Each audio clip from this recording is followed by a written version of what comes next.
the first part of it is the shifting of our identity from the local self, the personality self, the egoic self that keeps receiving higher guidance, to actually recognizing that that higher guide, that higher voice, that inner voice is the self. And we begin the process of asking that self.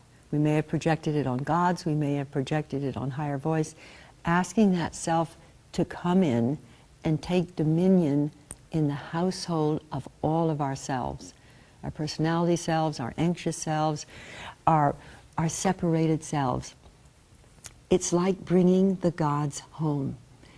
It's totally activating our internal spirituality, but not just as a mystic. It's the path of the co-creator.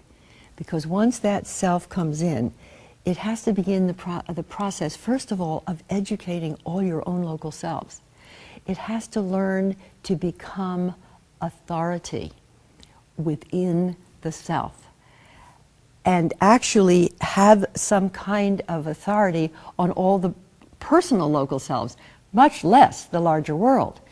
And an amazing thing to me was when I tried to become authority over certain of my wayward local selves, I realized I had no image of authority that I could turn to. There wasn't one person I had known in my childhood or young adulthood that was an authority that I admired. My father had been tyrannical, my husband had been patriarchal, my lovers had been dominating. I couldn't turn to the president, I couldn't turn to the priest, I couldn't turn to the parent, I couldn't turn to the pope, I couldn't turn to the politician. I had to turn within.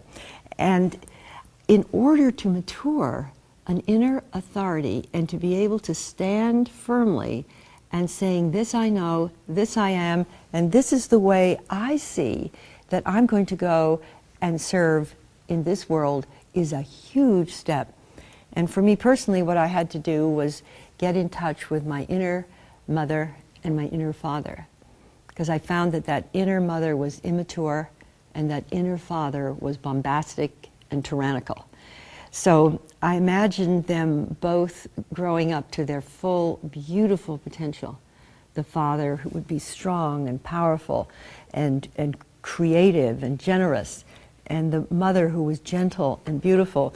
And I actually fused them, and then I took them in and began in a very, I would say, slow way to see if I could incarnate myself as a whole being. And then, of course, I ran into problems. And the problems I ran into, I was trying to bring my authority forth into the world. And the world wasn't agreeing with me about everything. There was dissonance, there were financial problems, there was struggle, there was pain. And then the question is, when you meet up with the dissonance, when you meet up with the conflict, how does co-creative leadership carry you through this? And in our community here in Santa Barbara, we have about 100 people in a conscious evolution community. And we have several hundred people now taking Gateway to Conscious Evolution, where we're attempting as a community to see if we can learn co-creative leadership, co-creative authority, whether we're men or women, but particularly for women, since there is no model for us as co-creative leaders beyond the dominator model, in the partnership model, at the time when the world itself is struggling to move either toward devolution or evolution. We're saying this is the greatest opportunity that women have ever had. And I have also, going back to Betty Friedan and the Fountain of Age, I recognize that the older women, post-menopause, 50, 60, 70, 80, 90, that is half a lifetime that is relatively a new generation. And more women are entering the age of menopause than ever before in the history of humanity. There are millions and millions of women in the United States of America. And talk about no self-image. I'm writing a book with Diane Cirincione called Regenopause, and we asked women what image they had of themselves past 50. No one had a positive image. That isn't to say we weren't feeling positive, but the social imagery hardly existed at all.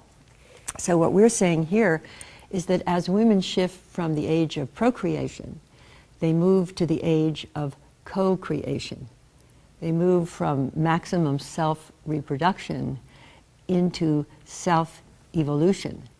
And the period from the post-menopausal period through the full-scale manifestation of who we are is probably the greatest opportunity to give birth to the authentic self than has ever existed before in human history.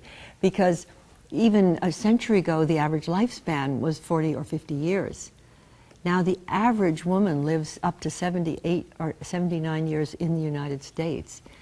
And our daughters and granddaughters may live to 100 and beyond. They may have no children, few children, they may get married, they may not get married. So the older women have to present to those younger women some model of what we're becoming.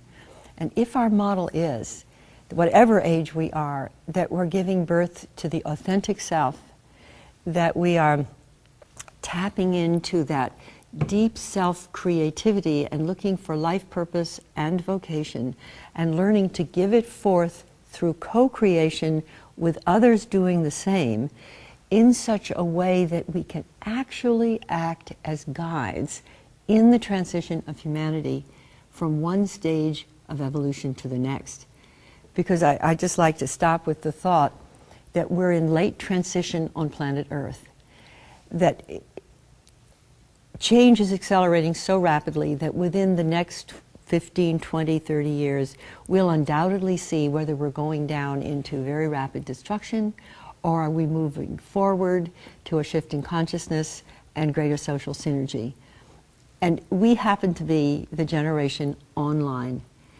And I believe that the leadership of women during late transition on planet Earth, tapping into that unique love and creativity, authentic self, and genuine authority, may be evolution's great secret as to how the human species is going to make it. Because we haven't been in a leadership role for thousands of years. And just this generation, in the last 30 to 40 years, women have been liberated. And it is in exactly the same years that we found out we had the population problem, the environmental problem, the social problems. We happen to be the women at the time on planet Earth to awaken to the great privilege that we have of serving in a modest way, because no one knows how to do this. There are no experts in how a planet makes it through to the next stage. But if anybody is going to find out, I would trust the guidance, the intuition, and the wisdom of women gathering throughout the world. Thank you.